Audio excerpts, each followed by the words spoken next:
Salut les Under, nouvel invité dans la série des pros, Under Pro. Aujourd'hui, on reçoit un level designer de talent, quelqu'un qui a beaucoup d'expérience, c'est Thomas.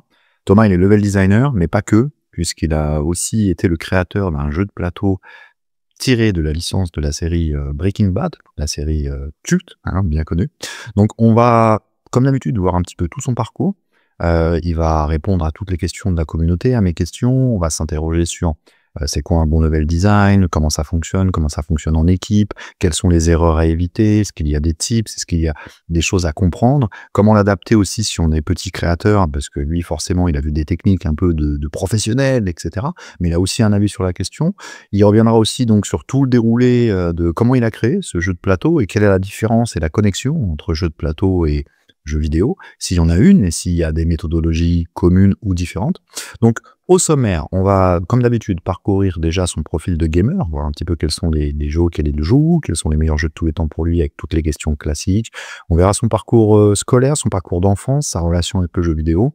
On va voir ensuite tout son parcours professionnel. Donc, il a été level designer sur Ghost Recon, il a été level designer sur Gridfall du studio Spider, il a été également level designer sur La Mer Zone, sur Siberia The World Before, plein d'autres petites expériences à ce niveau-là.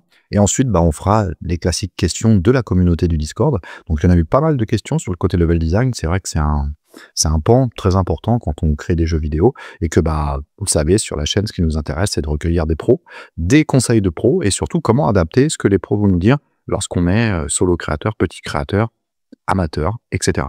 C'est parti, on reçoit Thomas. Encore une masterclass. Go!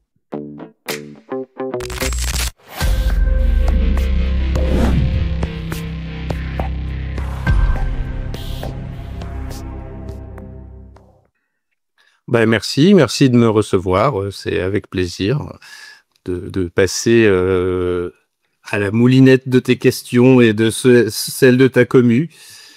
Super, en tout cas, je suis Donc bonjour les Under. De recevoir Thomas. Donc aujourd'hui, on va surtout parler level design, mais aussi design. On va voir un petit peu, parce qu'il a fait plein de choses, Thomas. Donc on va suivre un petit peu ce parcours. Donc on va direct attaquer avec la partie classique de la chaîne. Donc c'est la partie quel gamer tu es, Thomas. Donc première question. Quel est pour toi le meilleur jeu vidéo, le meilleur jeu de tous les temps? Et dans la même question, parce que moi je la coupe tout le temps en deux, quel est celui que t'emmènerais sur une île déserte? Si tu devais partir 10 ans sur une île, tu pouvais emmener qu'un seul jeu, ça serait lequel et pourquoi? Alors, évidemment, question toujours difficile. Donc, meilleur jeu de tous les temps, d'une manière complètement subjective, je vais dire FF7. Parce que c'est celui qui m'a mis la plus grosse claque, qui m'a donné envie de faire mon boulot, que j'ai rejoué 12 000 fois, etc. Donc voilà, s'il fallait en choisir un, je dirais celui-ci.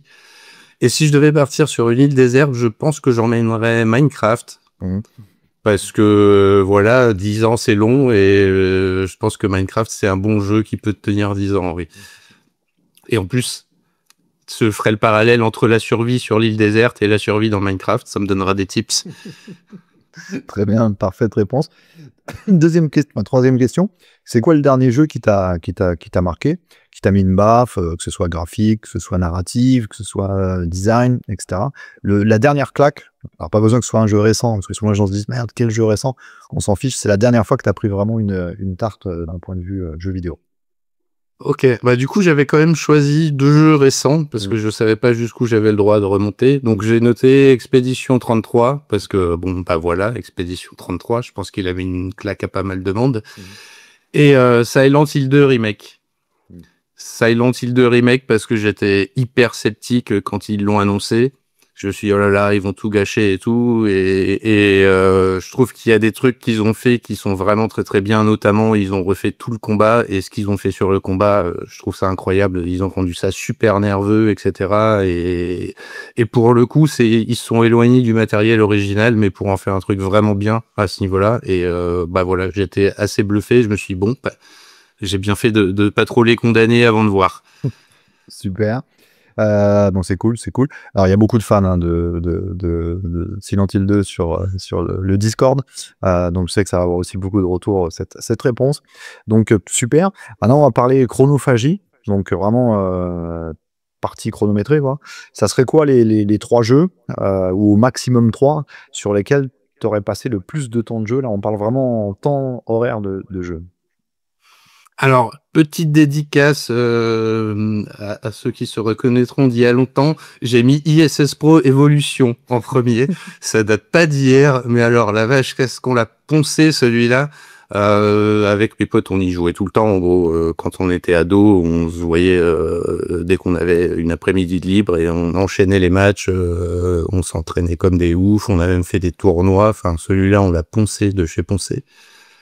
Ensuite, j'ai mis Minecraft pour les mêmes raisons que ce qu'on a dit juste avant. C'est un jeu, tu le lances et 3 jours après, tu te rends compte que t'as pas coupé ton PC et que t'es un fou. Et pour finir, j'ai mis des BFZ parce que donc Dragon Ball Fighter Z parce que j'ai attendu 30 ans un jeu de Dragon Ball qui tenait un peu la route. Donc forcément, quand il est sorti, j'y ai passé un petit peu de temps. Oui, je l'ai acheté sur Switch, sur PlayStation, sur Steam et je dois avoir au moins 500 heures sur chaque support, quoi. Ok, très bien. Donc déjà, on a une petite cartographie, on va dire, du gamer que tu es. C'est cool. Donc, dernière question, c'est la nouvelle question. Donc, est-ce qu'il t'est déjà arrivé, en fait, de jouer à un jeu et de te demander, mais comment ils ont fait ça? Donc, alors, ça peut être graphiquement, ça peut être d'un point de vue level design, ça peu importe. Mais et ça serait quoi ce jeu? Et est-ce que ça t'est arrivé récemment de te dire, ou plus longuement en arrière, tiens, comment ils ont fait ça, quoi, en fait? C'est d'être surpris par comment ils ont fait.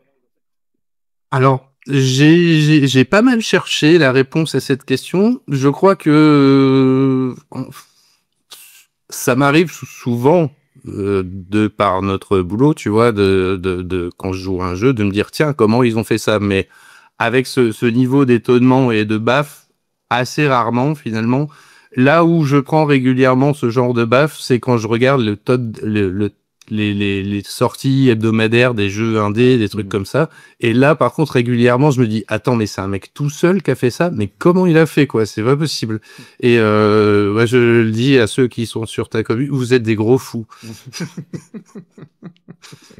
Oui, parce qu'il y en a quelques-uns, il y en a beaucoup des fous sur la commu, et il y a des gens qui font des trucs de ouf, et ils sont pas beaucoup, et en effet, tu te dis, mais comment ils font? Moi, c'est ça qui me bluffe le plus. Parce que quand tu vois une grosse prod et que tu sais qu'ils étaient 2000 et que ça a mis 5 ans et qu'il y avait 3 milliards pour le faire, tu dis bon, ok, ça envoie, mais normal, quoi. C'est le minimum, j'ai envie de dire. Alors que quand tu te prends des baffes d'un truc qu'un mec a fait tout seul chez lui sur son temps libre, tu fais bon, ok, là, respect, je m'incline. Super, ça va faire super plaisir au Under, tout ça. Donc c'est très cool. Parfait, on va passer à la partie un peu plus personnelle, parcours de vie. Donc, je vais te demander de te représenter, donc qui t'es, quel âge t'as, d'où tu viens, et quel a été ton parcours petit, enfance, quoi, hein, gamin.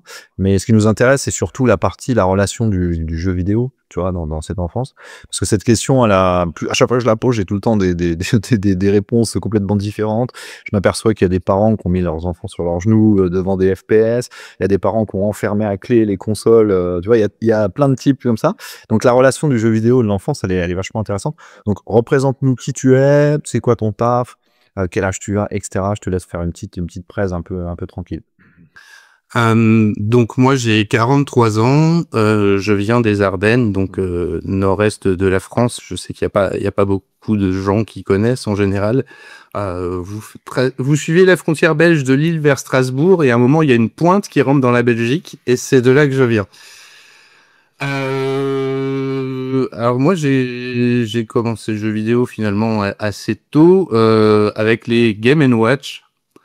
J'étais complètement dingue de ça et un jour j'ai dit à mes parents que je voulais tous les acheter et ça les a fait un peu flipper et à l'époque la NES venait de sortir et mon père a vu passer ça dans un magazine et fait tu veux pas prendre ça plutôt parce que comme ça t'as pas à racheter la console à chaque fois, peut-être que ça nous coûtera moins cher.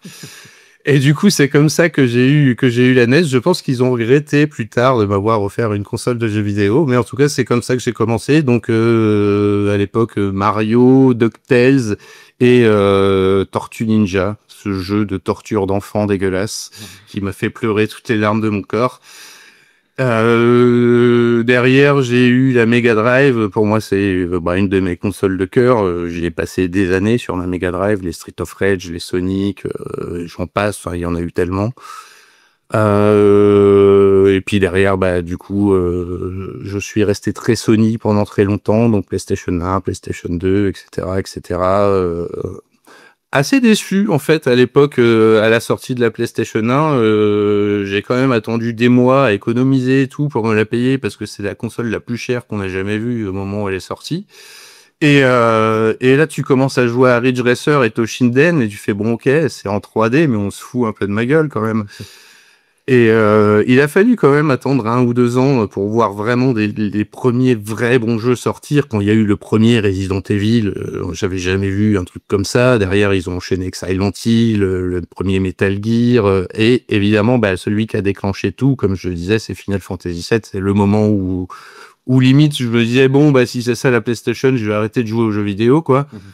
Et là, je teste Final Fantasy VII et enfin, pour moi, c'était même pas imaginable qu'il y avait des jeux aussi longs, aussi profonds, avec autant de narration, des trucs qui te mettent une tête claque. Je pensais même pas que c'était possible, quoi. Et c'est vraiment le truc qui m'a relancé et qui m'a mis vraiment la tête dedans encore aujourd'hui, quoi. Et bah, c'est à peu près du coup à ce moment-là que je me suis dit, bah, est-ce que je ferais pas ça de ma vie finalement parce que ça me plaît bien quand même. Et donc voilà, bref, faut revenir dans le contexte de l'époque. Le jeu vidéo, c'était quand même un truc très mystérieux. Il y avait pas trop d'école. Tu disais ça à ton conseiller d'orientation au lycée, il te regardait avec des yeux en mode quoi, mais c'est quoi ça? Donc c'était un peu compliqué en fait à l'époque parce que c'était les premiers sites internet et je passais des heures sur internet à me dire mais comment on fait des jeux vidéo, à qui je dois m'adresser, dans quelle école je dois aller, et les personnes étaient foutues de me répondre, quoi.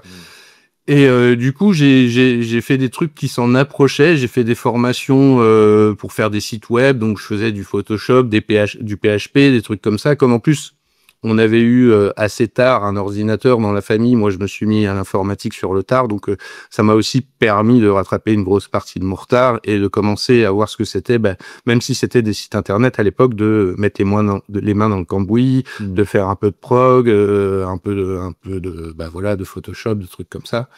Et donc petit à petit, j'ai commencé à me rapprocher du domaine qui me plaisait, et puis j'ai trouvé à l'époque, ils existent encore, mais bon voilà, j'ai fait la formation Isart Digital qui était pas ouf si vraiment je veux balancer, surtout à l'époque, parce que voilà, c'était les élèves de la promo d'avant qui nous faisaient cours, on se refilait des tutos trouvés sur le net, donc voilà, on payait le fait d'être en communauté et ensemble, mais bon, ça allait pas beaucoup plus loin, quoi. Mais j'ai eu la chance de trouver assez rapidement des super bons stages, et c'est comme ça que j'ai appris mon boulot, quoi, en gros. Ok, donc ton parcours scolaire, il est classique. Bon, t'es rentré par cet axe-là, hein, le côté Isart, etc. À l'époque, c'était les prémices, hein, donc c'est pour ça qu'il y avait ce côté un peu communautaire. Je le dis souvent sur la chaîne, mais les gens oublient souvent que là, on parle toujours sur la chaîne, même maintenant, de professions qui ont 15, 20, 25 ans maximum, en fait, en termes de professionnalité. Donc forcément, quand tu as 40, 45, 50, en fait, ça n'existait pas en fait quand on était jeune. Oui, c'était très compliqué, quoi. Les gens qui sont censés te renseigner, t'orienter, personne ne savait quoi me dire, quoi. C'était horrible. Donc voilà, donc quelle est ta première expérience pro? Est-ce que direct t'attaques dans le JV ou est-ce que tu fais quand même des autres boulots, des autres axes? Refais-nous un petit récap en fait de ton parcours pro. Alors, d'autres boulots, je vais pas te ressortir mes jobs d'été, des trucs comme ça. Oui, j'ai fait d'autres petits trucs avant le jeu vidéo, mais ma vraie première XP pour moi, c'est quand je suis arrivé à Paris, à l'Isart, et qu'il fallait trouver un truc en alternance. Et j'ai trouvé un poste de GD/LD dans une boîte qui faisait des jeux sur mobile, donc les jeux Nokia à l'époque. Truc de fou, on faisait des jeux qui faisaient une centaine de kilooctets, quoi. Enfin, c'était ridicule. Et c'était hyper cool. J'ai bossé avec des pixel artistes de malades. Ils avaient un dev qui nous faisait des prouesses techniques tous les jours. On arrivait à faire tenir des jeux sur des téléphones ridicules, mais qui étaient vraiment trop bien, quoi, pour l'époque. Et donc super formateur, et moi ça m'a conforté dans le fait que c'est ce que je voulais faire, parce que je me suis éclaté tout du long du stage, quoi.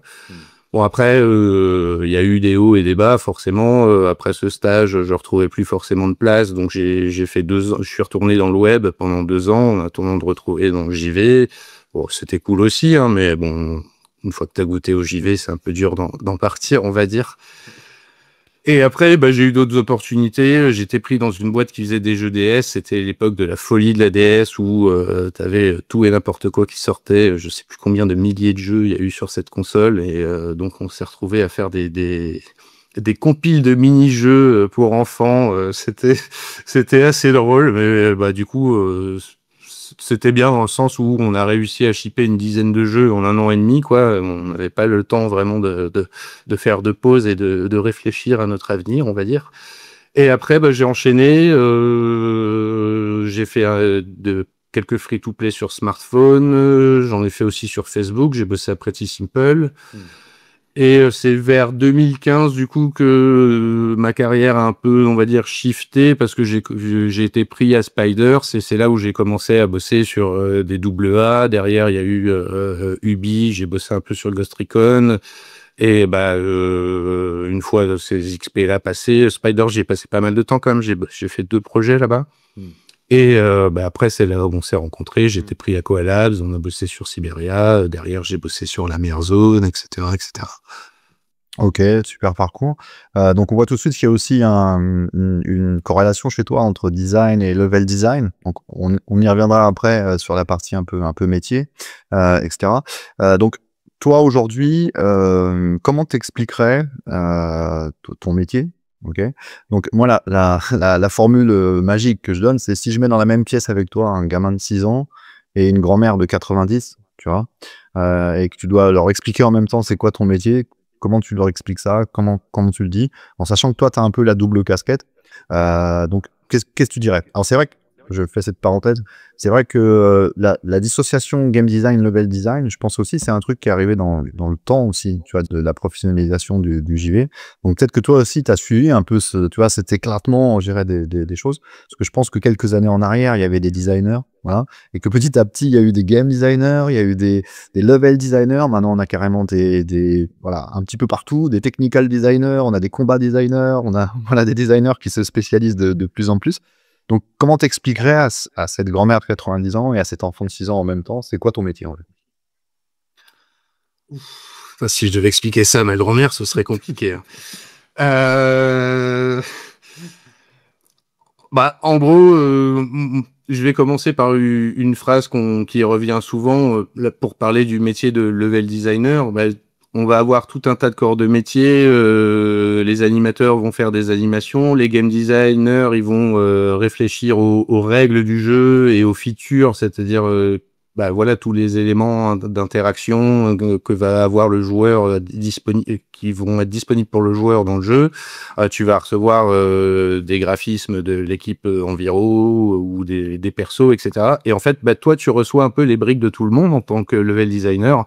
Et bah, avec ça, il faut construire un mur.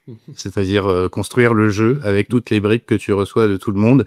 Et t'es celui vraiment qui va être un peu au carrefour de tout et qui va du coup bah, rassembler tout ça dans un niveau de jeu où tu vas essayer bah, du coup de mettre en valeur du mieux que tu vas pouvoir l'histoire, les graphismes, les règles du jeu.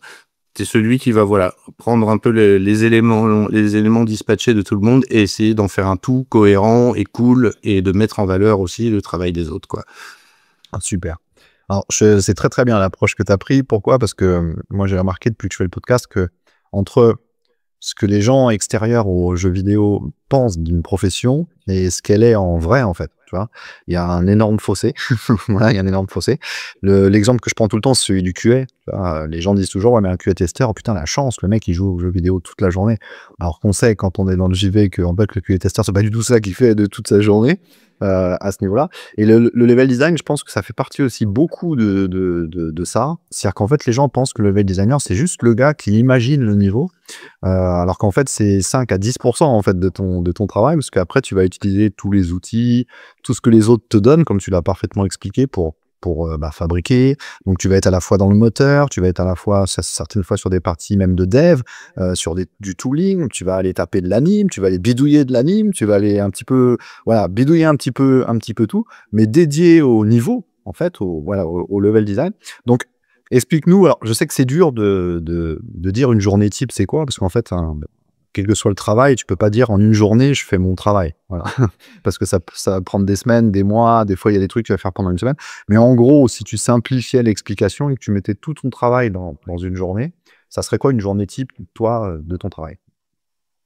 Alors, pour te répondre, je vais déjà rebondir sur ce que tu as dit juste avant, notamment sur la spécialisation des postes et le fait que c'est pas forcément ce qu'on imagine du level design qui est la réalité et tout. Tout ça, en fait, ça dépend vachement des prods et des boîtes dans lesquelles tu tombes, quoi. Et même le métier de GD ou de LD en lui-même, ça va dépendre aussi vachement des boîtes. T'as des GD qui vont faire quasiment que de la documentation. Dans d'autres boîtes, les GD, surtout aujourd'hui avec des trucs comme Unreal et tout, les GD, t'as des boîtes où ils sont devenus presque dev, quoi. Donc c'est très variable en fonction des boîtes, en fonction de la taille de l'équipe aussi. Plus l'équipe va être grande, plus tu vas être spécialisé et donc plus tu vas faire des tâches très précises.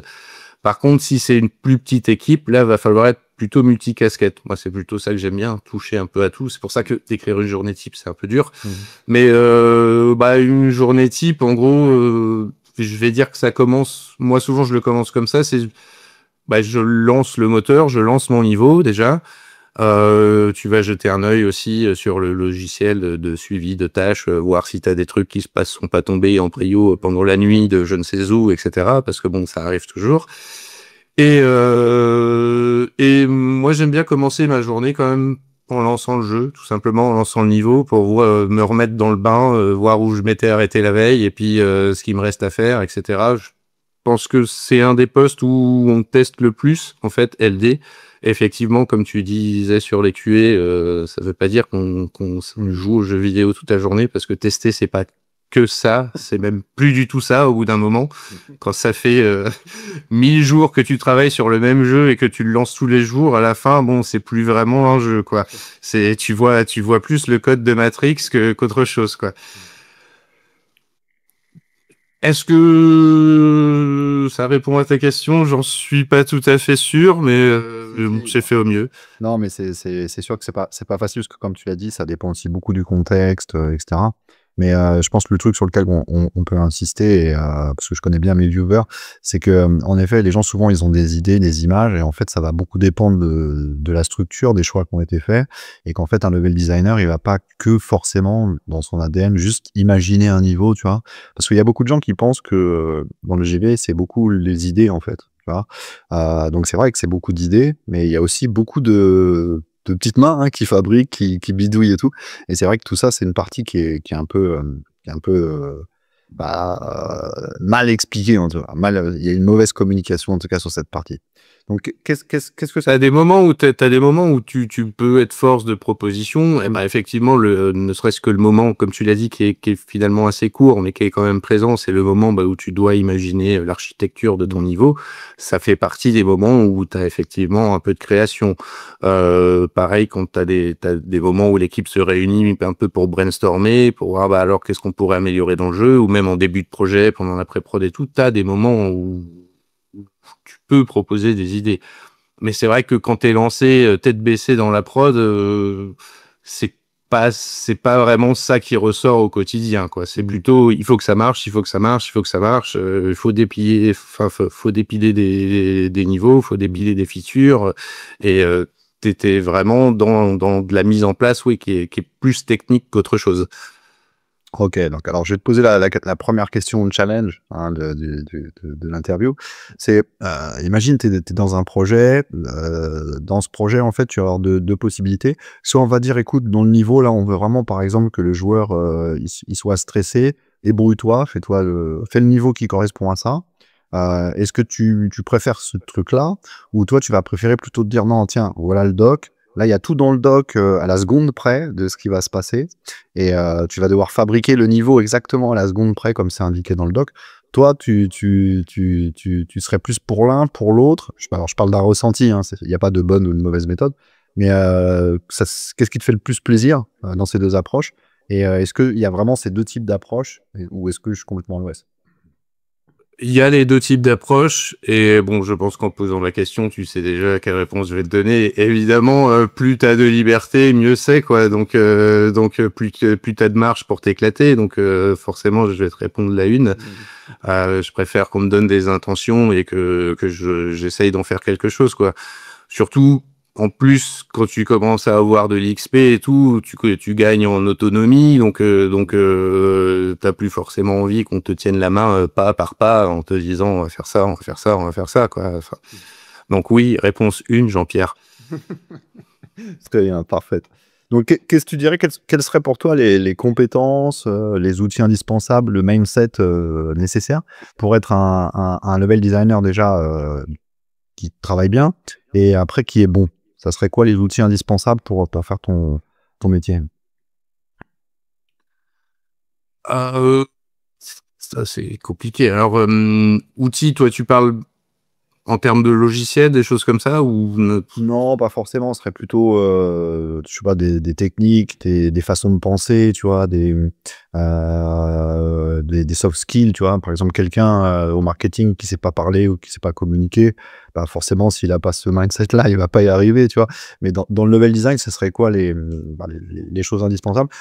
Les outils, si tu veux parler de tech, vas-y, hein, comme tu veux. Mais voilà, plus de manière globale pour que ça corresponde un peu à tout le monde. En termes de mindset, pour rebondir un peu sur ce que je disais tout à l'heure, dans la mesure où on va devoir, on va se retrouver au carrefour de plein d'autres pôles et du coup de plein d'intentions différentes.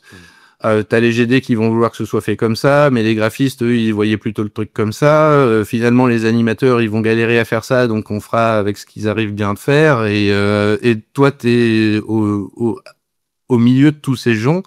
Et bah, en gros, tu dois analyser les attentes de chacun et voir comment tu arrives à les synthétiser pour arriver de livrer un truc qui va à peu près contenter tout le monde, quoi. Parce que t'as rarement 100% des personnes qui sont en phase dans la même direction.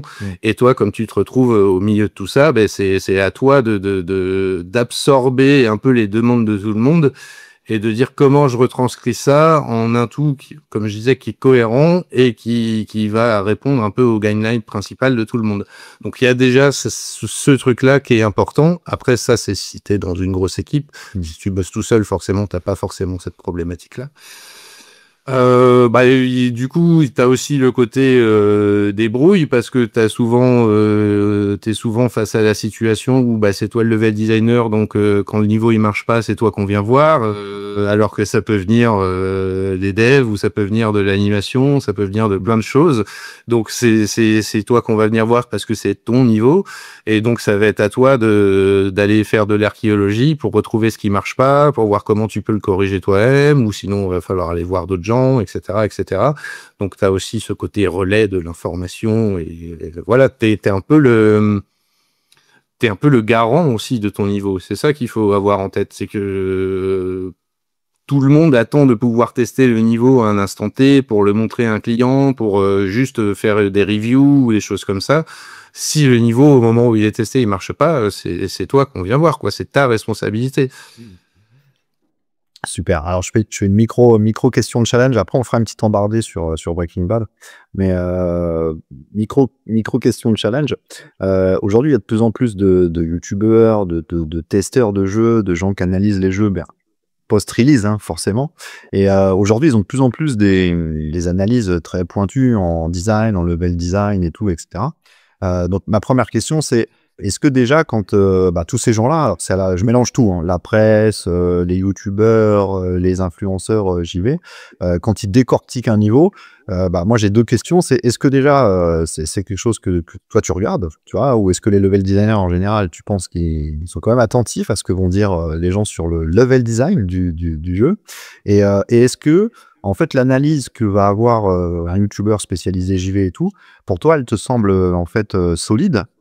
Ou est-ce que c'est vraiment juste une logique de joueur en fait et qu'ils n'ont pas cette touche un peu pro Voilà, et je pense qu'aussi des fois ça doit beaucoup t'énerver parce que des fois peut-être c'est pas de ta faute que le niveau est pété et forcément on va dire: «Ah, le level design de ce jeu il est tout pourri», alors qu'en fait toi tu sais la vérité. Voilà, donc j'ai regroupé plein de trucs, mais c'est pour te donner un peu ton avis un peu là-dessus sur le côté, bah, aujourd'hui, décortiquer un jeu vidéo, c'est devenu presque, comme, analyser un match de foot, hein, en France et dans le monde. C'est tout le monde le fait. Donc c'est comment tu le vis toi en tant que level designer et quel regard tu as sur ça, en fait? Moi, je me nourris vachement de ça, en fait. Oui, je regarde. Je suis un gros consommateur de vidéos YouTube, que ce soit les tutos, des analyses de jeux. Je te parlais tout à l'heure, toutes les semaines, je regarde les sorties des jeux indés. Voilà, je suis très gros consommateur de ça.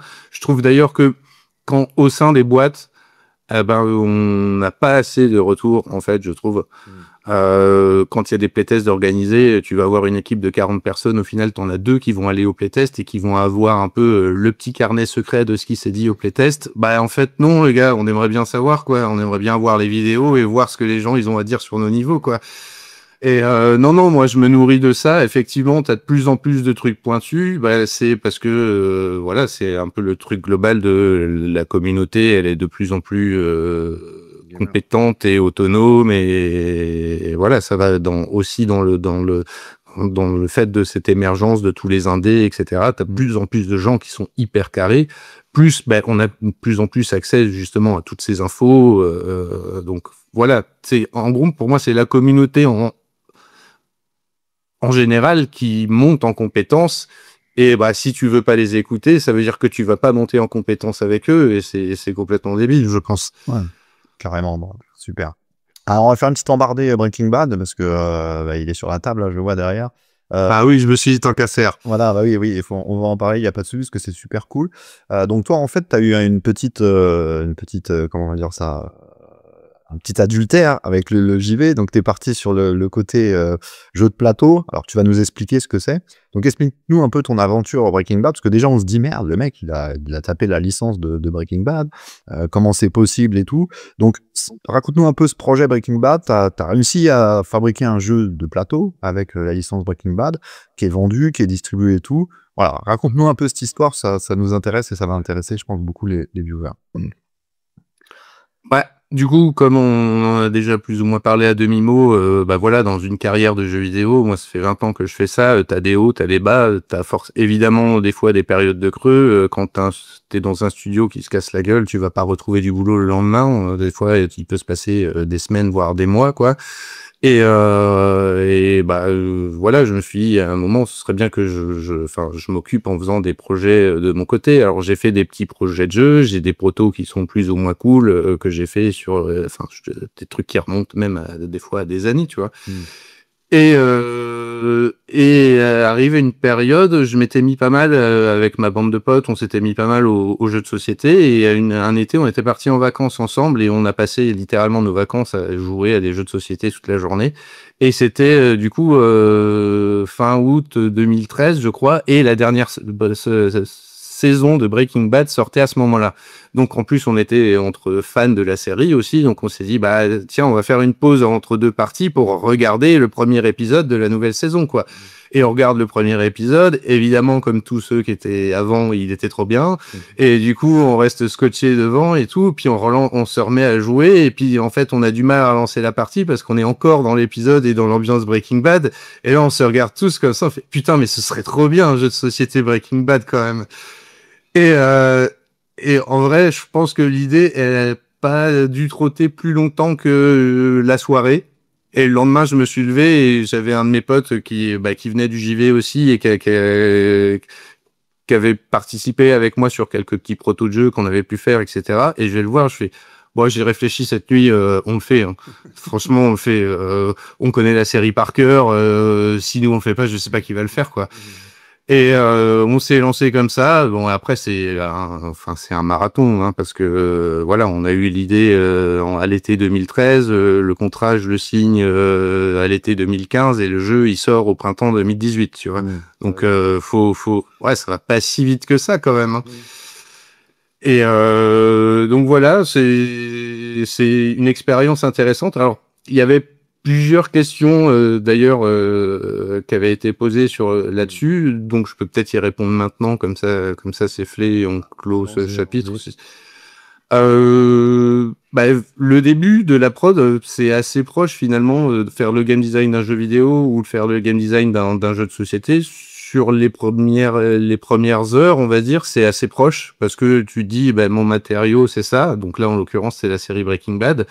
Quelles émotions ça te fait ressentir, quelle mécanique on va pouvoir proposer pour pousser le joueur vers ces émotions-là, quelle dynamique il y a dans la série qu'on a envie de retranscrire dans le jeu, les gens qui s'intimident, les mecs qui sont en panique, enfin tu t'essayes de décortiquer le jeu de chat à la souris avec la police, t'essayes de décortiquer la série en mécanique que tu notes comme ça, et voilà, petit à petit, tu commences à voir des règles de jeu qui émergent.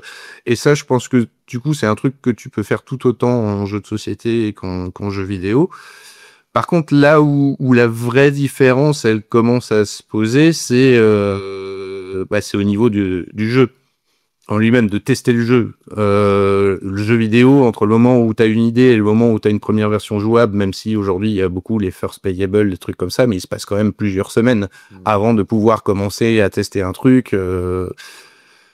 Là, un jeu de société, au bout de 2 jours, à noter des trucs sur des post-it et des machins, tu peux déjà tester avec ton pote, quoi. Et il y a aussi le côté, le jeu vidéo, tu vas avancer en prod, en silo pendant des mois, voire des années, sans jamais avoir trop de retours, trop de feedback sur le jeu dans son ensemble. Là, t'es obligé tout de suite d'aller au contact de ton public. Et ça, c'est hyper intéressant. Et c'est pour moi, dans cette expérience, c'est la grosse différence avec le jeu vidéo. C'est le gros truc qui était vraiment plaisant. C'est que dès que t'as un proto qui tient la route, tu fonces dans les cafés-jeux, dans les assos, sur les festivals pour faire tester un maximum de monde. En fait, c'est tes playtests que tu organises toi-même, mais c'est puissance 1000 comparé à ce qu'on fait dans le jeu vidéo, quoi. Là, c'est 90% du boulot, c'est du playtest dans le jeu de société. Et tu prends des notes, et tu prends des notes, et tu prends des notes. Là, pour la petite anecdote, on a eu un proto jouable, même si on savait qu'il n'était pas génial, tu vois, à l'époque, mais un truc qui était montrable au bout de, je dirais, 2 mois. Et là, j'ai passé quasiment 1 an à faire que des parties 2 voire 3 fois par semaine. J'ai bourriné vraiment, et j'avais un cahier rempli de notes, de stats, de machin. Et comme en même temps je démarchais des éditeurs, je m'étais fait un Excel en mode commercial avec tous les noms des éditeurs du monde que je pouvais trouver, les contacts, les machins et tout, et je faisais des contacts et des recontacts en donnant des notes, celui-là il est intéressé, celui-là bof, machin, etc. Et j'étais tombé sur Paris et Ludique, qui avait un espace proto pour les auteurs qui veulent montrer leurs jeux non édités. Et on se retrouve à, je sais pas, à 1 mois du festival. Et je rappelle mon pote qui, lui, du coup, était parti un peu sur autre chose de son côté parce il avait pas la foi de se lancer dans des playtests interminables comme moi j'avais fait. Et je le rappelle, je fais, bon, écoute, bonne nouvelle, on est inscrit à Paris Ludique, on va là-bas dans 15 jours, 3 semaines. Mauvaise nouvelle, il est hors de question que je montre le proto qu'on a fait. Il faut en refaire un. Là, j'ai 12 000 parties commentées, annotées et compagnie. J'ai des retours dans tous les sens. Il faut qu'on remette tout à plat. Moi, je pars pas avec lui à Paris Ludique avec ce proto dont je sais qu'il marche pas. Je veux une 2.0 magnifique pour le festival. Et là, ça a été 3 semaines à enchaîner les nuits blanches et compagnie. Et je suis arrivé épuisé à Paris Ludique. La veille, j'étais encore en train de découper les cartes et les mettre dans des sleeves pour arriver en mode, tenez, voilà mon proto, jouez maintenant. Et ça s'est super bien passé. Et là, le projet était définitivement lancé, quoi. Tu ferais un parallèle avec l'early access des jeux vidéo, avec ce que tu as fait, ou tu penses que c'est vraiment, ça n'a rien à voir parce que c'est pas le même public, c'est pas la même approche? Si, il y a quand même un parallèle à faire, et je pense que c'est des démarches du coup qui sont assez récentes finalement, tous ces trucs d'early access et tout. À l'époque, ça n'existait pas. Déjà, à l'époque des jeux physiques, ça n'existait pas. Et c'est des démarches qui vont dans le bon sens. Et oui, ça ressemble. Par contre, encore une fois, c'est très très loin de la quantité de tests que tu fais sur un jeu de société. Là, l'Early Access, oui, tu vas lire les commentaires sur la page Steam et tout, mais bon, c'est pas aussi, t'es pas à côté de tous les mecs qui sont en train de jouer, à noter tout ce qu'ils font, à noter toutes leurs questions, toutes leurs interrogations. Là, le jeu de société, c'est que ça pendant des centaines de milliers d'heures, quoi. Ok. Et l'autre question que j'ai, c'est la licence, quoi. Parce que là, moi, je vois ton jeu, si je connais pas et tout, je me dis, mais les mecs, ils ont payé 10 millions de dollars, en fait, pour pouvoir faire un jeu comme ça. Donc, comment ça se passe, la licence, dans un process? Parce que là, on a l'impression que ça a été easy pour la licence et tout. Tu dis, parce que moi, demain, si je me dis, je vais faire J'irai pas jusqu'à dire easy, voilà, mais bon. et tu vas nous expliquer. Mais si je me dis, tiens, demain, je vais faire un jeu Game of Thrones, tu vois, et je me dis, je prends la licence. Donc, c'est quoi le parcours de la licence? Comment ça s'est passé? T'as payé? Alors, financé? déjà, il faut une licence comme ça. Je sais pas si c'est comme ça partout, mais en tout cas, pour celle-là, c'était le cas. La licence, tu l'achètes pas, tu la loues. D'accord. Tu la loues pour une période. Là, en l'occurrence, on l'a loué pour 5 ans. Moi, clairement, quand on s'est lancé là-dedans, je me suis dit, en vrai, ça, c'est des questions, c'est pas à moi de me les poser.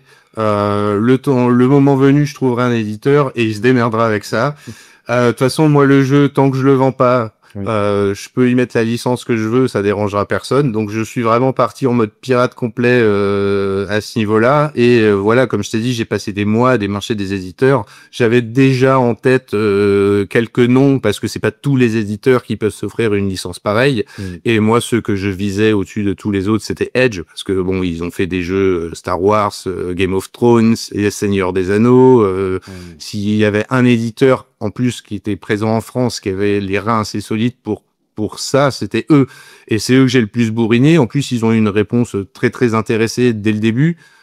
Donc, même si ça a pris 2 ans à les amener jusqu'à la signature, c'était quand même, pour moi, eux dès le début, quoi. Et c'est au moment où on signe le contrat, eux, de toute façon, ils ont déjà pris contact avec Sony Pictures parce que c'est eux qui détiennent la licence. Et donc, je signe le contrat avec eux en même temps que eux signent le contrat avec Sony parce que l'un ne va pas sans l'autre. Ils peuvent pas signer un contrat et pas l'autre, sinon le jeu ne sort pas.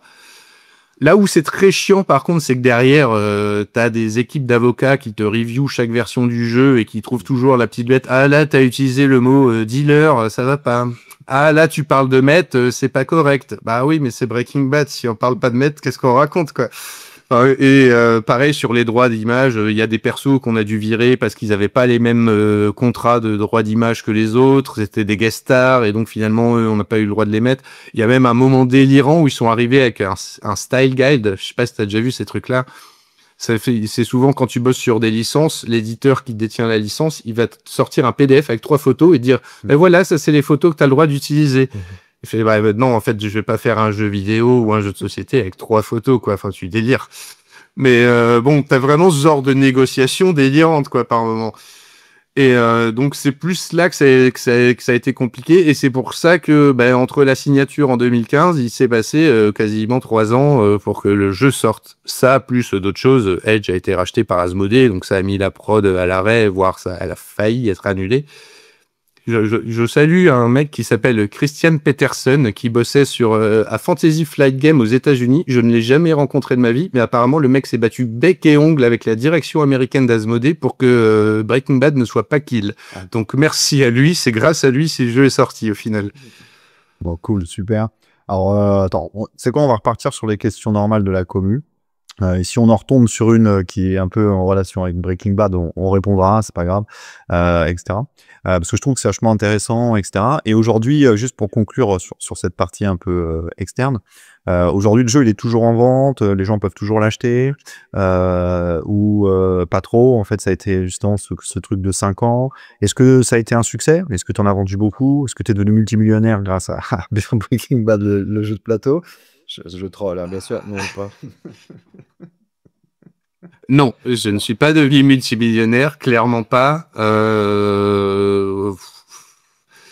Encore plus que pour les indés qui se lancent dans le jeu vidéo, je dirais que le jeu de société, il faut se dire que ça reste un passe-temps, hein, parce que des gens qui en vivent, enfin des auteurs de jeux de société qui en vivent, je pense que en France, on peut les compter sur les doigts d'une seule main, et je sais même pas si on aurait tous les doigts. Donc il y a quelques grosses stars qui en vivent, et voire même qui peuvent en vivre bien, mais pour une star, t'en as 1000 qui font ça par passion, et sur même les 1000 qui en font par passion, t'en as que 100 qui vont réussir à sortir leur jeu, quoi. Donc non, tu deviens pas millionnaire avec un jeu de société, non. Et sinon techniquement c'est toujours en vente. En fait, tu payes les droits d'exploitation pendant 5 ans, mais une fois que ton jeu il est sorti, ils peuvent pas te le faire enlever des rayonnages. C'est que faut quand même pas exagérer, quoi. Mais par contre, là, les stocks sont écoulés en France, je sais. Dans les autres pays, peut-être pas. Ça, j'en sais rien. J'ai moins de visibilité. Ça a été aussi une bataille avec l'éditeur au moment de se faire payer, de savoir combien de jeux ils ont imprimé pour de vrai, combien ils en ont vendu pour de vrai. Est-ce que j'ai eu les vrais chiffres? Je ne le saurais jamais, tu vois. Ouais, toujours la difficulté. Après, c'est vrai que je fais juste cette petite parenthèse, on va repartir sur les questions de la commu, mais moi, on a échangé, on a travaillé dans les mêmes sociétés qui étaient sur des gros groupes de presse, des gros groupes d'édition. J'en ai rencontré d'autres après. Et c'est vrai qu'il y a des métiers comme ça, en fait, il y a des zones de création qui sont devenues totalement compliquées. Je pense aux auteurs de bande dessinée, aux auteurs de jeux de plateau et tout. En fait, on pensait, et moi je pensais toujours depuis que j'étais petit, que c'était des métiers super, qu'il y avait des success stories de fou, et en fait on s'aperçoit que les budgets sont tout petits, les réussites sont tout petites aussi, souvent truc. Donc c'est vrai que ces métiers sont encore plus compliqués. Dans le JV on dit que c'est compliqué, mais je pense que c'est encore plus compliqué dans la bande dessinée et dans le jeu de plateau parfois que dans le JV. Peut-être je dis des grosses bêtises, mais j'ai senti qu'il y avait ce côté aussi ultra compliqué. Et je rebondis sur un truc que tu as dit sur l'histoire de la gestion des images et tout. C'est que moi, j'avais bien échangé avec des gens qui étaient un peu spécialisés dans les licences Disney et Marvel, et ça allait encore plus loin. Voilà. C'est-à-dire qu'en fait, si tu voulais faire un jeu, par exemple Marvel, en fait, fallait que tu achètes à Marvel le personnage 3D, et tu ne pouvais utiliser que le personnage 3D que eux-mêmes te vendaient. Je sais pas si tu vois le délire. Et que si tu en voulais plusieurs, à chaque fois, il fallait racheter le personnage. Tu ne pouvais pas fabriquer toi-même le personnage Marvel en 3D. Et en plus, ils te vendaient ça des millions, quoi. Donc, c'est là où tu vas... Périller n'importe comment, j'imagine, en plus. Exactement. Notre technique, pas forcément au top. Mais voilà, c'est montré que c'est des empires. Et en fait, avant même que vous ayez l'envie ou la production qui démarre d'un jeu comme ça, vous avez déjà fait un chèque de 100 millions, quoi. Puis, ce qui est terrible aussi, c'est qu'il faut se dire que la personne qui gère ça, elle va te parler à toi comme elle va parler à la société qui fabrique les mugs, tu vois. Donc le mec qui fabrique les mugs, il en a rien à foutre de prendre un perso en 3D mal fait, en fait, parce que lui c'est juste pour faire un rendu qui va coller sur son mug. Mais elle loge la personne qui gère ça, elle va gérer tout le monde, loger tout le monde à la même enseigne, quoi.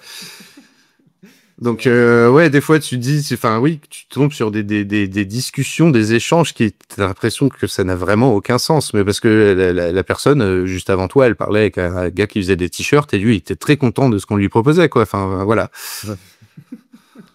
On va prendre les questions de la communauté. Donc on va commencer avec la première. Alors je vais les trier un peu, et s'il y a des choses qu'on a déjà dit, je dirais qu'on a déjà un petit peu évoqué ça. Voilà. Donc question de Gilles, un curieux. Donc un jeu comme Ghost Recon, c'est plutôt un jeu où la narration a inspiré le gameplay, ou est-ce que c'est le gameplay qui inspire la narration? Alors c'est vrai que les jeux Ghost Recon et tout, monde ouvert, plein de quêtes et tout, on peut se demander, mais comment on fait le level design là-dedans, tu vois? Donc est-ce que, pour répondre à sa question, est-ce que c'est la narration qui a vraiment inspiré en fait le gameplay et la construction du level design, ou est-ce que c'est plutôt le level design qui a inspiré la narration? Alors, je sais pas ce qu'on va mettre exactement derrière l'étiquette un jeu comme Ghost Recon, mais sur celui-là en particulier, moi je pense que non, la narration elle vient bien après.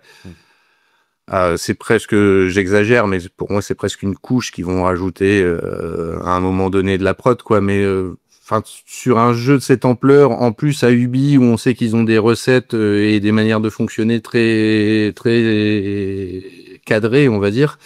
Un jeu comme Ghost Recon, déjà quand il a été décidé à l'édito c'est un peu les hautes sphères d'Ubi qui vont décider de quel jeu on fait après, quoi. quand il a été décidé à l'édito, ils savent déjà, alors on relance la licence Ghost Recon, par contre on veut plus que ce soit un jeu en niveau comme le dernier, on veut que ce soit un monde ouvert comme Far Cry, on veut que ça se passe en Amérique du Sud parce que il y a Breaking Bad qui cartonne en ce moment et tout, et que ça va être une thématique qui va bien marcher. Enfin, t'as déjà tellement de trucs qui sont posés avant même que le jeu n'atteigne la prod, que de toute façon, voilà, la narration, ça devient un accessoire que tu vas ajouter derrière tout ça, comme le reste, quoi. Et t'as déjà la moitié des bases du jeu qui sont posées, rien que quand c'est sorti de l'édito. Et donc c'est pas, enfin la narration, c'est pas elle qui a dicté les fondements du gameplay. Tout ça c'était posé bien avant, quoi. Super. Deuxième question, mais elle est pour Lucas, donc je la zappe. Pour Breaking Bad, qu'est-ce qui déclenche le putain, mais ça ferait un super jeu, je pense que tu l'as dit tout à l'heure. Là, on y a répondu, je pense, oui. C'est le truc. C'est exactement la phrase qui a été sortie ce soir-là, je pense. Voilà, bah, il a bien senti le truc, Gilles. Donc on passe à Mathieu Bécard. Donc je suis en plein level design pour mon jeu et j'ai pas mal de questions. Donc Mathieu, pour resituer le contexte, il a un jeu de nettoyage, donc un peu à la Power Wash Simulator et tout. Donc c'est un petit jeu indé sous Godot et tout. C'est une super personne. Donc première question, process level design. Actuellement, mon process de level design est le suivant: découpage du niveau en segments, définition de l'intention de chaque segment, croquis papier, block-out, testing game, roughness, ajustement si besoin, sinon remplacement des blocs par des props, export et nettoyage du mesh dans Blender. Alors il a été très loin dans le détail, hein. Peinture de texture, baking, roughness métallique, implémentation du jeu final, et justement ce workflow level design est-il OK? Y a-t-il des outils pour simplifier certaines étapes, et quelles sont les différences avec un pipeline AAA? On peut résumer sa question avec du blocking, hein, tout simplement, ou du whiteboxing, etc. Donc qu'est-ce que tu répondrais à son process? Alors, effectivement, il est rentré très loin dans le détail, donc je vais pas tout commenter, mais dans les grandes lignes, moi, ça m'a l'air OK. Ce qui me fait plaisir à voir, c'est que juste derrière Blockout vient Testing Game, et ça, même dans les boîtes professionnelles, ça coule pas toujours de source. Il y en a qui veulent pas entendre parler de test tant que le niveau est pas 100% terminé, et ça, c'est pas du tout une bonne pratique, parce que c'est beaucoup plus facile de retoucher un Blockout qui marche pas que d'aller retoucher un niveau fini. Mais il y en a qui le comprennent toujours pas. Donc voilà, sur ce point-là, voilà, c'est bien. Je félicite.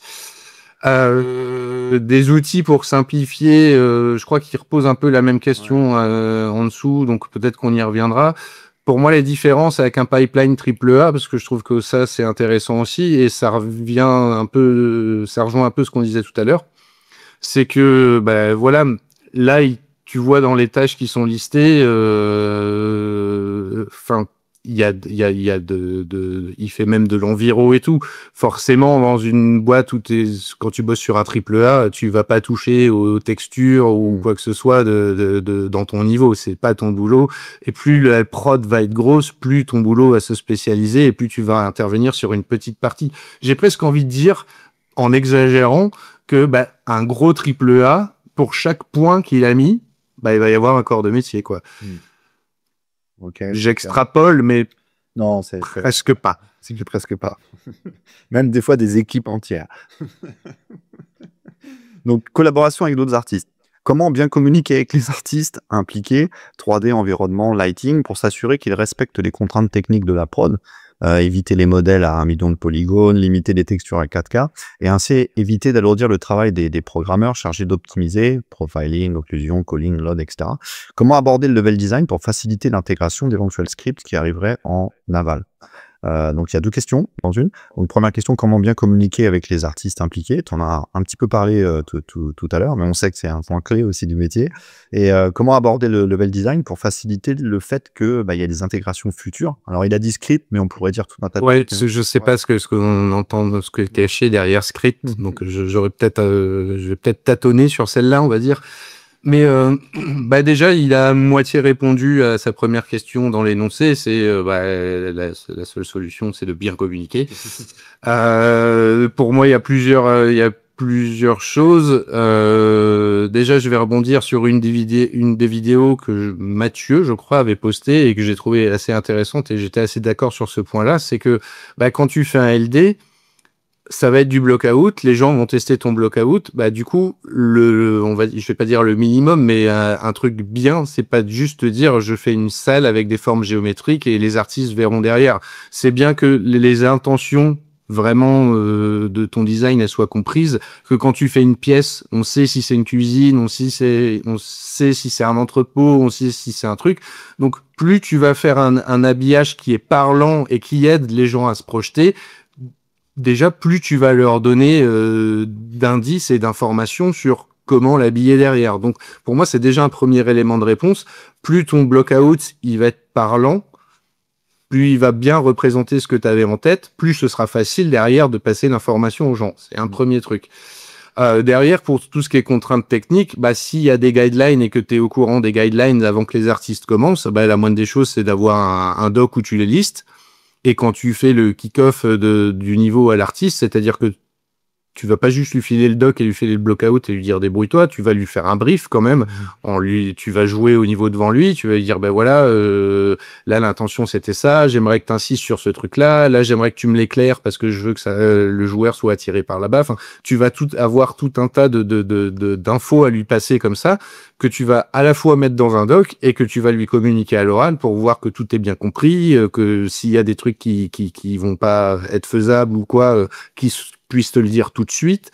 Enfin, ce moment-là, il est déjà hyper important. Le moment où tu passes la main de ton block-out à un artiste pour qu'il l'habille, il faut que l'artiste il ait eu toutes les infos, il faut qu'il les ait sur papier et que tu les transmis à l'oral et que vous en ayez discuté et qu'il soit d'accord et que l'info soit bien passée.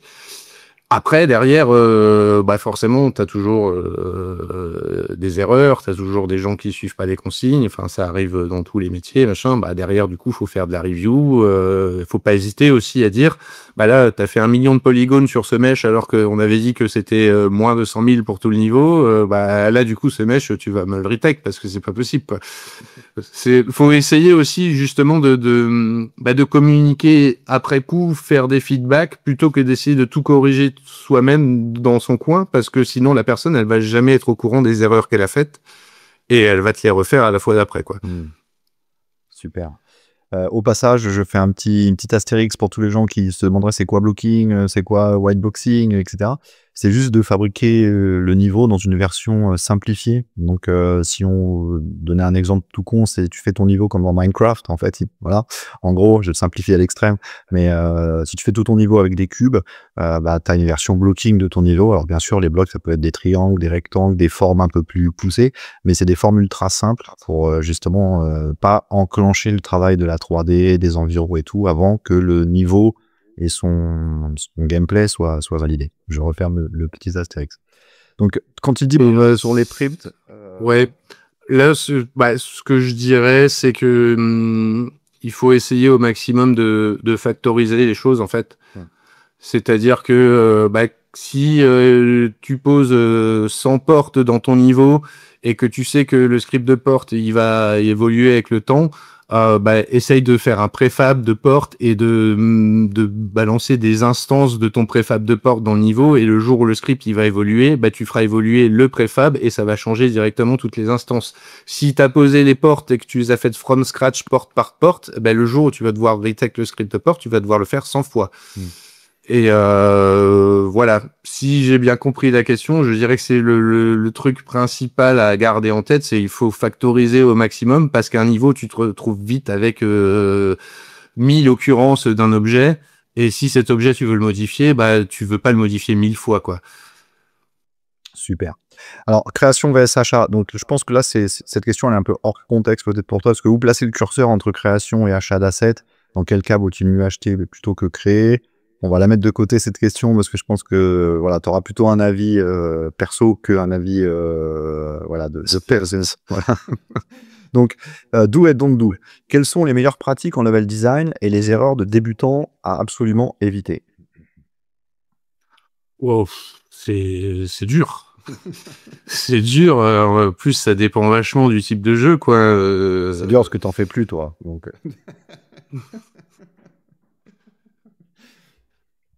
je pense que, pour moi, une des erreurs que je vois encore beaucoup aujourd'hui et qui m'horripile, c'est il faut tester. Déjà, toi, il faut que tu testes ton niveau parce que si toi déjà tu le testes pas, je sais pas qui va le tester à ta place. Et surtout, il faut le faire tester aussi.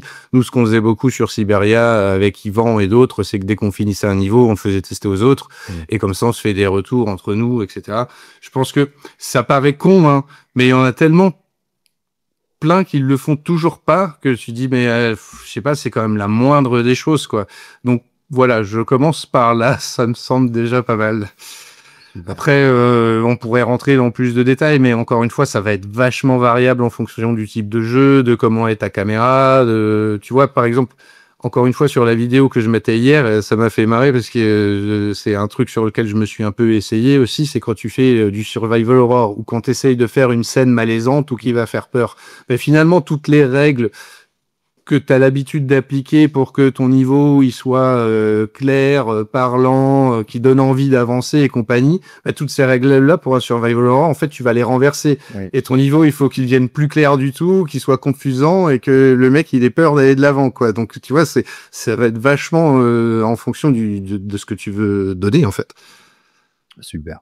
Tool, existe-t-il des outils méconnus du grand public, alors Powerhead, by IA ou pas, pour optimiser et accélérer le processus de level design? Ça, c'est une question qui revient très, très souvent et qu'on voit aussi beaucoup dans les posts Reddit et tout. Les gens sont vraiment à la recherche d'outils, tu vois, qui leur permettraient d'accélérer le processus du level design. Donc, est-ce qu'il y en a ou est-ce que c'est une légende comme le Yeti? Je crois que je vais plutôt dire Yeti, hein, ce qui me concerne. Je pense que ce qu'ils appellent le grand public, vu qu'on est quand même sur une communauté de gens qui touchent un petit peu, ils sont aussi grand public que moi et s'ils en connaissent pas, j'ai envie de dire que moi non plus. L'IA, alors peut-être ça viendra, mais pour l'instant, je crois qu'il y a rien de magique non plus.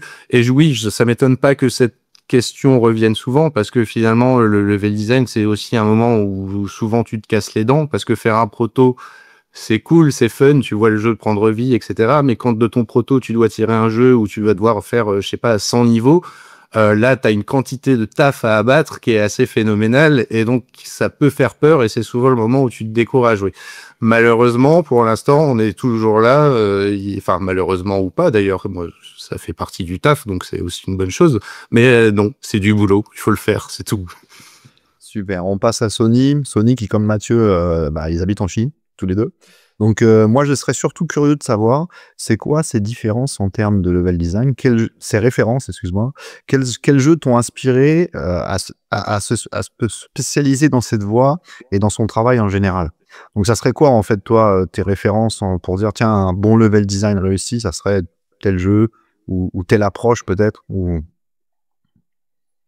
Moi, un jeu que j'adore, par exemple, en termes de LD, c'est Shadow of Colossus. Je le trouve trop génial. Ça peut paraître bizarre parce que finalement, c'est un monde un peu tout vide avec plein avec juste des géants à buter, mais du coup, en LD, il est complètement ouf. Les Zelda, hein, c'est toujours à chaque fois, j'ai envie de dire, une leçon de game design et de level design. Les Mario, pareil, donc ça va être aussi très différent en fonction du type de jeu que tu veux faire. Silent Hill 2, c'est un bijou aussi. Enfin, je pourrais t'en citer plein. Les jeux, est-ce que c'est vraiment finalement des types de jeux qui m'ont amené vers le level design? En vrai, pas plus que ça. Comme on en parlait tout à l'heure, j'ai tout un tas de jeux qui m'ont donné envie de faire du jeu vidéo.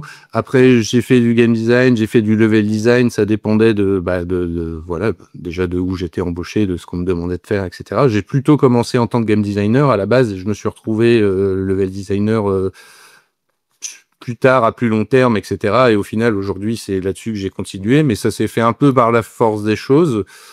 Et moi, j'aime toujours bien en plus les deux corps de métier, donc je me revendique encore des deux. Et voilà, j'ai pas l'impression de m'être spécialisé dans une voie en fait. Surtout que j'ai fait un peu le touche-à-tout tout au long de ma carrière, donc j'aime pas ce terme spécialisation. Super. On passe à Yannick, Blood and Chaos. Donc lui, Yannick, il est sur un roguelike, pur roguelike, hein, gros fan de roguelike. Bon courage pour la continuité de la prod, Yannick. Donc la question c'est, je sais pas si certains jeux sur lesquels on travaillait utilisaient de la génération procédurale. Sa question est vachement intéressante. Mais si c'est le cas, quels sont les défis du côté du level design? Par exemple, comme il dit, pour que les niveaux conservent la cohérence du rythme, qu'ils soient vraiment marqués par le joueur en regardant l'aspect. Après, tout le monde lui a dit, mais quel type de procédure? Oui, moi le premier, hein, parce que ce que je lui ai dit, si tu me parles de Minecraft ou d'Hades, c'est quand même pas du tout la même chose. Alors malheureusement, j'ai pas travaillé sur des jeux comme ça, donc je pourrais pas te sortir des insights de prod. Moi, là, un conseil à brûle-pourpoint, je pense que je reviendrai un peu plus sur cette question à l'écrit s'il veut du détail, parce que en termes de mise en place technique, c'est un sujet auquel j'ai quand même pas mal réfléchi, parce que moi, c'est un type de jeu que j'aime beaucoup.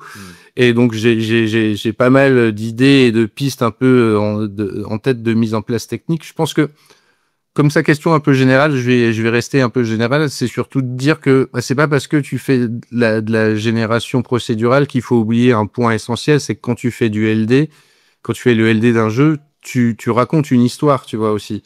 C'est l'histoire du player dans ce niveau de jeu, pourquoi il est là, qu'est-ce qui lui arrive. Donc une histoire, il faut qu'il y ait du rythme, il faut que ça tienne le joueur en haleine, qu'il y ait du suspense, etc. C'est une histoire, voilà, c'est du rythme.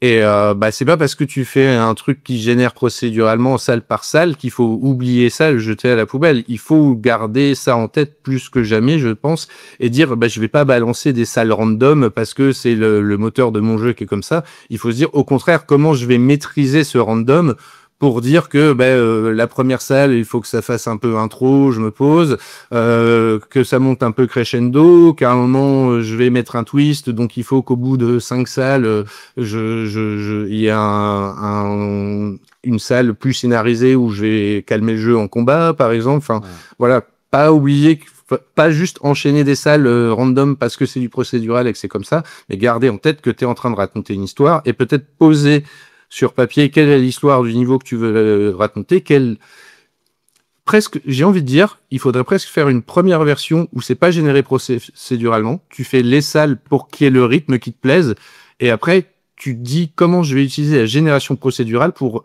mettre de la variété dans cette séquence, en fait.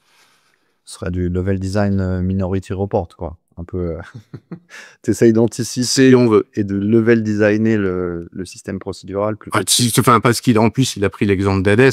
Hades c'est un très bon exemple. Le random d'Hades, vite fait quoi. Il est très très maîtrisé le random d'Hades sur tous les plans. Les bonus que tu gagnes, les ennemis qui pop, l'ordre des salles. Enfin, t'as l'impression que tout est random, mais rien ne l'est vraiment.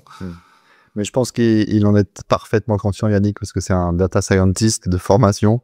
Donc, dans sa tête, c'est déjà un jeu de data. Et je pense que c'est un bon point de départ quand tu fais un roguelike et que tu fais de la génération procédurale. Super. Je pense que on a Drago qui nous reste. Donc, lui, il a toute une série de questions, Drago. Donc, Drago qui est avec Ebu sur Goblin Dice, un jeu de dé avec des gobelins. J'ai écorché le nom, c'est pas grave, Drago, il m'en voudra pas. Donc, c'est parti. Donc, level design au tour par tour. Donc, dans un tour par tour, où le joueur se déplace case par case, comment penser le level design pour qu'il reste tactique, lisible et stimulant? Quelles sont les erreurs les plus fréquentes à éviter dans ce type de jeu? Alors, pour en avoir fait un petit peu, du case par case, et pour moi il y avait une erreur à pas faire et on s'est jeté dessus comme la misère sur le monde. C'est si tu veux faire un jeu case par case, la première chose pour que ce soit lisible, c'est qu'il faut que ton niveau il ait une gueule de case par case. Si tu veux faire un niveau qui ait l'air naturel et organique alors que tu vas te déplacer dessus case par case, en fait ton joueur il va pas réussir à savoir où sont les cases et il va jamais réussir à naviguer dedans, et ça c'est du vécu, donc ça je le survalide. Si tu veux faire du case par case, il faut que graphiquement ton niveau il ait une gueule de case par case et qu'au premier coup d'œil tu saches où sont les cases. Okay. Donc pour que ça reste lisible, voilà. Après pour que ça reste tactique, ça va dépendre encore une fois vachement du jeu. Le tour par tour, c'est intéressant parce que tu peux poser ça presque comme un jeu de société et le faire en mode carte, et chacun balance ses cartes au tour à tour et tu vois déjà si tu as un côté tactique qui en ressort. Je pense que c'est c'est un travail même qu'il faut faire en amont du level design, ça. Puis stimulant, bah en fait, faut se renouveler, quoi. Faut avoir suffisamment ça, c'est un truc qui revient tout le temps, le level design, c'est que on te file des briques de gameplay. T'en as pas une infinité, des fois même t'en as peu. Bah, il faut que tu arrives à renouveler le challenge et l'intérêt avec ces briques-là. Et donc, souvent, il faut essayer de pousser le truc dans ses limites, tu vois. Tu vas avoir une règle de jeu, tu vas faire un premier niveau où tu la mets en place, donc tu vas faire un peu le cas d'école. Et plus tu vas avancer dans le jeu, plus le cas d'école, en fait, tu vas le défoncer et tu vas essayer de faire des cas hyper tordus, à la limite de faire craquer le moteur. Et plus ça va avancer dans le jeu, plus ça va être comme ça, parce que tu dis, bon, le cas d'école, je vais pas le faire 36 fois. Au bout d'un moment, il faut que je propose autre chose. Et donc, plus tu vas avancer, et ça va être aussi en fonction de ton humeur ou autre, plus tu vas essayer de tordre les mécaniques à ta disposition pour justement toujours trouver des cas qui sont nouveaux, auxquels on n'avait pas forcément pensé, etc., etc. Super. Émotion et intention. Donc, on a déjà pas mal répondu, mais tu pourras rajouter une petite phrase. Quand tu crées un niveau, est-ce que tu pars d'une émotion que tu veux faire ressentir ou d'une logique structurelle avant d'ajouter l'ambiance ensuite? C'est le truc que j'ai déjà dit 10 fois, mais encore une fois, ça dépend vachement du jeu. Par exemple, tu bosses sur un platformer. Moi, j'ai fait un platformer en 2D. Je partais de croquis papier, et là, c'était vraiment la structure de mes plateformes et de mon niveau qui était faite en premier, et je réfléchissais entre guillemets à la suite après. Si c'est un jeu comme Syberia, par exemple, bah non, évidemment, c'est l'ambiance et l'histoire qui vont prendre le dessus, et toi, tu vas construire ton niveau autour de ça. Moi, enfin, parce que là, il parle plus d'émotion et d'intention. Je peux te citer un exemple très concret sur Syberia. Quand je me suis retrouvé à bosser sur le chalet à la fin du jeu dans le blizzard, je bossais tous les jours avec une ambiance de blizzard à fond les manettes dans mon casque pour me mettre dans l'ambiance et dire, oh, je suis Kate Walker, j'ai froid, il faut que j'aille vite. Bah, c'est une super anecdote. Donc, qu'est-ce qu'un bon level design? Bon, ça, c'est une question irrépondable ou trop répondable ou voilà. Est-ce que je te fais des inconnus ou pas? Il y a les bons level designers et il y a les mauvais level designers. Je crois que je l'ai déjà balancé tout à l'heure, mais moi, il y a une phrase que j'ai entendue il y a très longtemps et que j'ai trouvé assez cool pour répondre à ce genre de questions très générales. C'est que un bon level design, c'est quand ça va mettre en avant le reste des features et des assets du jeu.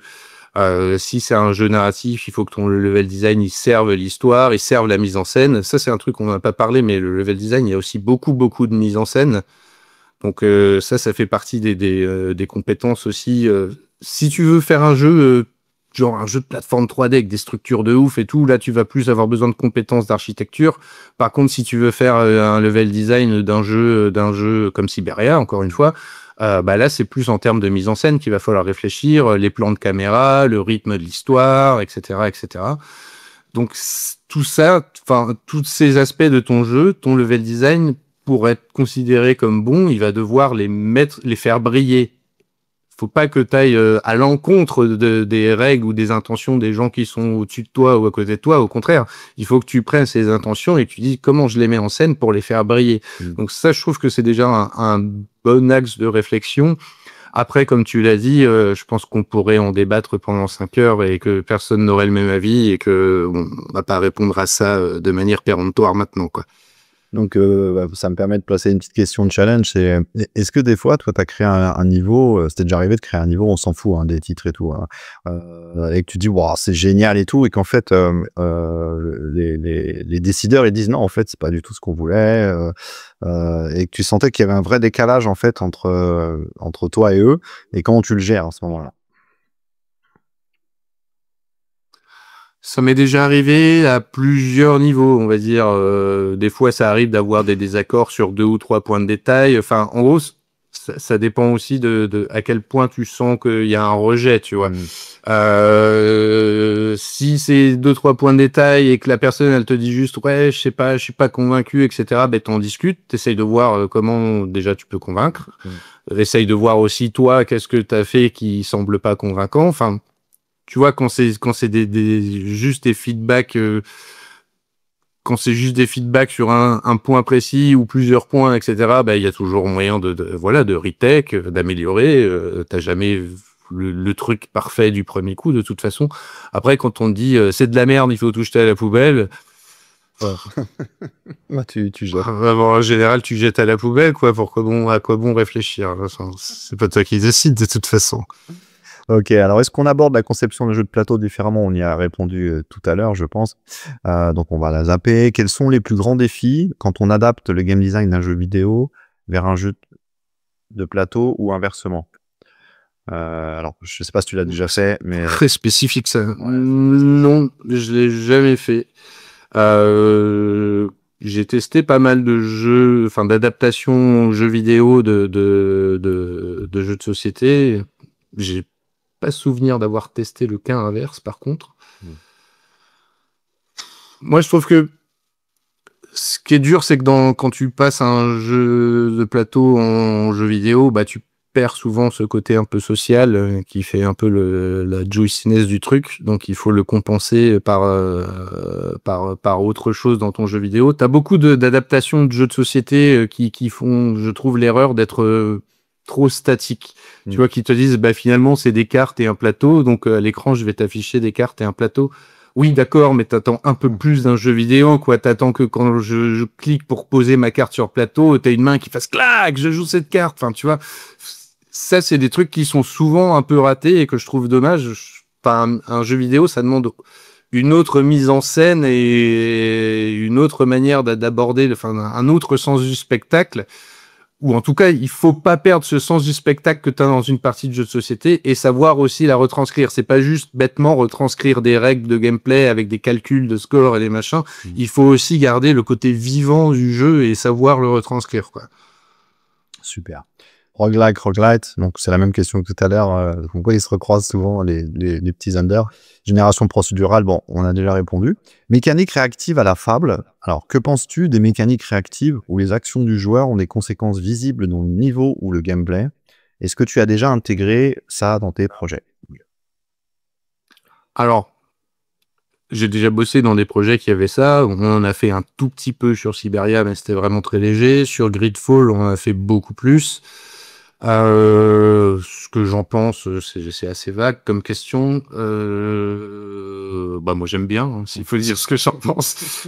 Non mais je trouve ça toujours cool, tu vois, que quand quand t'as choisi un truc à un instant T et puis que tu vois une heure après que ton choix il a modifié, c'est plus machin qui est le chef, c'est devenu bidule parce que t'as voté pour lui, ou bah t'as dit est-ce que tu veux mettre le feu ou est-ce que tu veux pas mettre le feu, t'as choisi l'un ou l'autre, et ben derrière tu vois que le village a été brûlé ou pas. Enfin, tout ça, c'est des trucs qui te donnent l'impression d'avoir influencé sur l'univers dans lequel t'évolues, et c'est toujours cool, quoi. Donc oui, après, ça rajoute des couches de complexité, évidemment, mais c'est pas non plus des trucs infaisables. Et oui, s'il y a moyen de rajouter des trucs comme ça, ne serait-ce que par petites touches, pour donner l'impression au joueur qu'il est vraiment dans un univers qui prend en compte sa présence, bah c'est toujours de l'immersion en plus, oui. Super. Level design en VR. Alors, je sais que Drago, il a un petit projet VR aussi sous le tapis. As-tu déjà travaillé sur un projet en VR, même en hobby? Et d'un point de vue level design, hein, c'est ça la question, je pense. Quels apprentissages as-tu tiré? Alors j'ai pas bossé sur un projet VR, pour être honnête. Même en tant que joueur, j'ai pas énormément d'expérience. Le seul truc sur lequel je pourrais, entre guillemets, donner mon avis d'utilisateur, c'est que, bah, voilà, quand vous faites un projet en VR, faites gaffe au déplacement, quoi, parce que c'est généralement le truc où tu perds la moitié des joueurs assez rapidement, quoi. J'ai fait Resident Evil 7 en jouant normalement, je l'ai fait en VR. Pourtant, je connaissais le jeu par cœur et compagnie. En VR, au bout d'une demi-heure, j'avais cru que je suis descendu du bus pour vomir, quoi.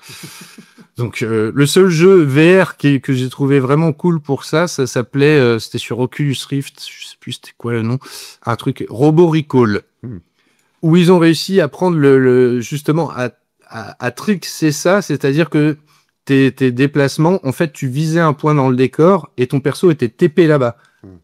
Et du coup, tu avais toute la phase où tu devais marcher et où ça te donne la nausée et tout, qui était complètement skip.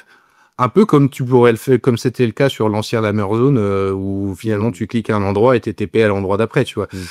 Et c'est le seul jeu, je trouve, qui du coup rendait vraiment bien, et à aucun moment t'avais envie d'arrêter parce que t'avais la gerbe, quoi. C'est toujours un problème de toute façon. Je sais pas, je suis même pas sûr qu'il y ait encore des jeux qui aient réussi à faire un vrai système de déplacement fluide sans ça se prendre ce problème en pleine tronche, quoi. Donc, quel conseil donnerais-tu? Bon, c'est un peu le même schéma pour bien concevoir level design, gameplay d'un jeu VR. Quel piège faut-il éviter? Tu as un peu répondu déjà à cela. Éviter de faire un jeu de parcours, je pense. Je crois que c'est une mauvaise idée. Ok, donc on est au bout des questions de la commu. Donc pour les gens qui regarderaient, qui comprennent pas ce qui se passe, c'est parce qu'il y a une commu Discord. Si vous êtes créateur ou passionné, vous pouvez la rejoindre et vous avez accès aux invités, enfin aux prochains invités en avance, et vous pouvez poser des questions. Donc venez si vous êtes créateur, si vous êtes passionné. Donc super, merci d'avoir répondu à toutes ces questions. Donc maintenant on va repartir un peu sur la partie créateur indé, etc. Toi, en tant que level designer, je vais te mettre 2 cibles devant toi. La première cible, c'est un jeune qui a 16, 17, 18 ans. Il voit la vidéo, il se dit putain, c'est cool d'être level designer, de taper du design et tout. Mais peut-être que ses parents ils lui disent attends, le jeu vidéo c'est pas ouf. Tu lui conseillerais quoi à ce jeune qui aurait envie d'y aller? Tu vois, tu lui déconseillerais quoi? Tu lui conseillerais quoi? Première cible. Et la seconde cible, c'est les gens qui ont éclaté leur crédit de formation, d'accord, qui se lancent dans des projets de création, qui veulent s'y mettre, qui savent pas trop par où y aller, ou qui sont en train de lancer leur projet. Qu'est-ce que tu leur conseillerais en tant que level design, vraiment sur le sujet le level design, en sachant que, et ma chaîne en est la preuve, moi je m'aperçois de plus en plus que c'est un vrai hobby, quoi, de fou, que y en a de plus en plus, voilà. Il y a des gens de 35 ans, de 40 ans, de 50 ans. Moi, j'ai des gens de 60 ans qui, c'est leur rêve. Et même commercialiser, c'est un point de détail pour eux. L'idée, c'est vraiment d'aller au bout d'une création, comme s'ils faisaient de la guitare ou de la peinture, ou je sais pas. Donc, c'est vraiment cool. Donc, que conseiller à ces gens-là? Ça prend de plus en plus de place.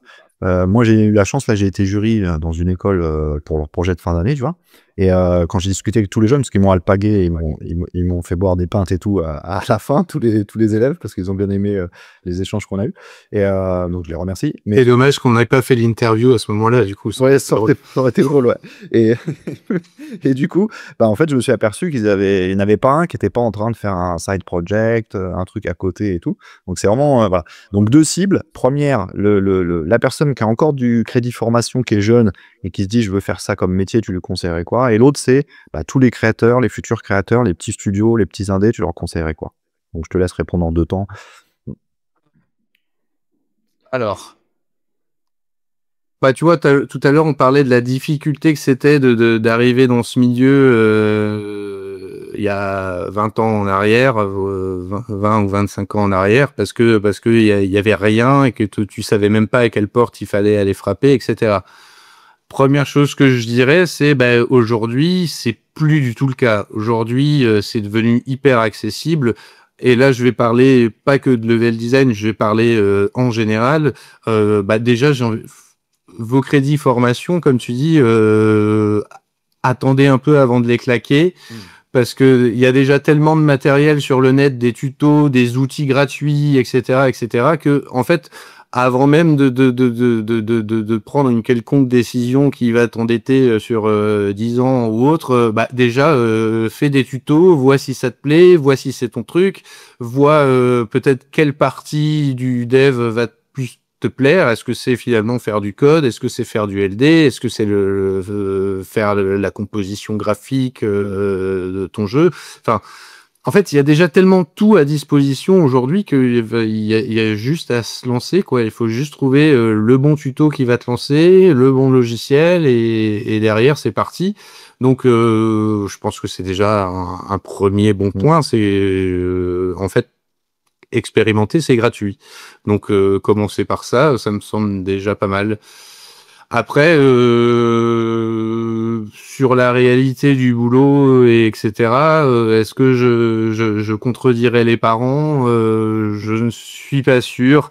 effectivement, c'est un boulot un peu, c'est un boulot compliqué et pas que le level design, hein. Je parle Tout le dit. dans le milieu, c'est compliqué en général. Il y a énormément de gens sur le marché, de plus en plus d'ailleurs.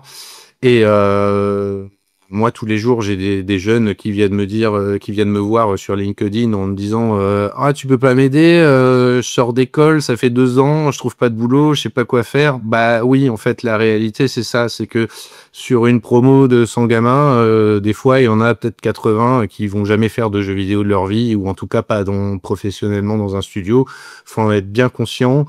Même aujourd'hui, avec cette espèce d'arrivée massive de tous les devs indés, etc., bah c'est cool, hein, et tu vois vraiment que ça. Du coup, t'as des créations de dingue, t'as des mecs qui te font, comme on disait tout à l'heure, des trucs complètement délirants alors qu'ils sont tout seuls, et c'est cool à voir. Mais sur le long terme, bah il faut se dire aussi que bah c'est soit t'en vis pas et t'as un boulot à côté, soit tu vas avoir une vie qui est assez proche d'un intermittent du spectacle, en gros. C'est comme si tu étais musicien et que tu faisais tes démos, les démos de ton groupe, et que derrière tu allais toquer chez des producteurs pour savoir si ton CD va sortir ou pas. Enfin, ça va être de ce niveau-là, quoi. Donc c'est pas une carrière qui est évidente. C'est pas une carrière où même si aujourd'hui il y a tous les outils à disposition, c'est toujours difficile d'y rentrer professionnellement et d'en vivre sur le long terme. C'est pas impossible aussi que ça t'éclate pendant 10 ans et puis qu'au bout de 10 ans tu dis jeux vidéo je l'ai assez vu, qu'est-ce que je fais maintenant? Ben, en fonction du poste que tu as choisi, c'est pas les mêmes facilités de reconversion non plus, tu vois. Un dev, s'il a fait du jeu vidéo, bah, quelque part, il a une super expérience de dev et il va pouvoir trouver un poste de dev ailleurs. Un mec qui est game designer ou level designer, les portes derrière, elles sont, enfin, les possibilités, elles sont beaucoup plus restreintes. Donc, avant de te lancer sur un truc qui va t'endetter pendant 10 ans et qui va te faire bosser pendant 20 ans jusqu'à ce que t'en puisses plus, peut-être réfléchis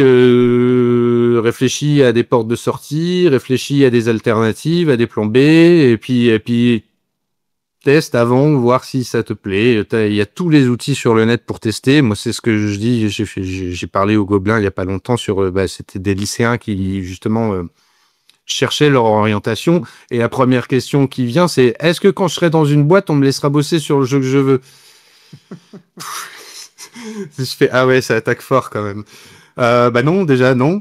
Et puis, attends pas d'avoir payé une formation à 10 000 euros et de te retrouver dans une boîte pour t'essayer à faire le jeu que tu veux. En fait, ce soir, tu télécharges Godot ou Unreal ou je sais pas quoi, et puis tu le commences ce soir, en fait, le jeu que tu veux. Qu'est-ce qui t'en empêche?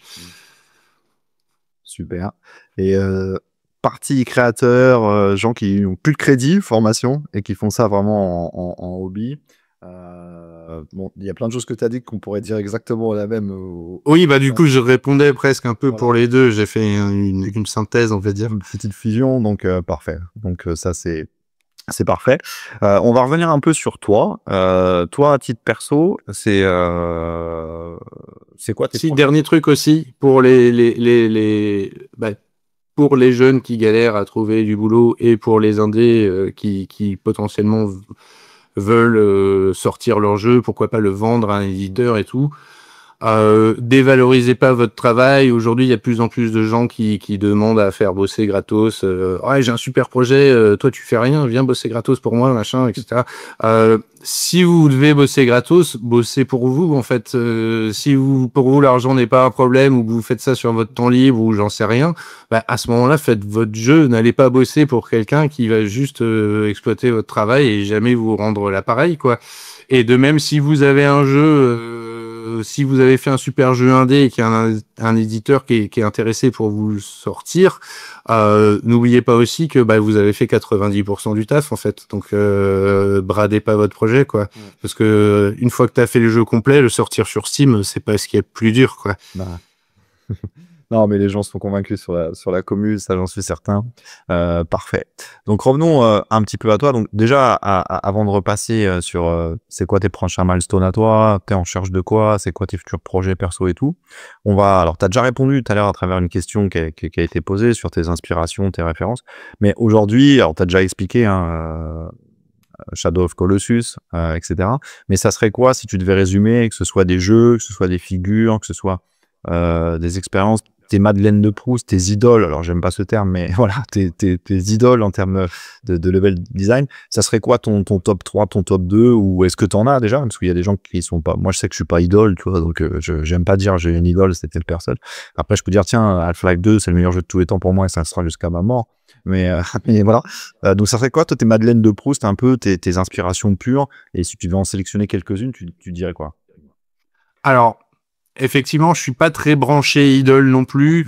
Je pourrais te sortir Kojima parce que je trouve que les Metal Gear c'est des jeux géniaux, mais voilà, des jeux géniaux, il y en a plein et il y en a des autres qui sont tout aussi bien. Et derrière, t'as pas les créateurs sont pas devenus des rockstars pour autant. Donc voilà, passons sur lui parce qu'on en a déjà suffisamment parlé. Ma Madeleine de Proust, ben voilà, c'est Dragon Ball, hein, depuis le début. Donc voilà, ouais, j'ai poncé tous les jeux Dragon Ball qui sont passés à ma portée depuis que je suis gamin. Je suis très triste parce que la plupart étaient très mauvais. Gros fan de JRPG, pareil, j'en ai fait plein,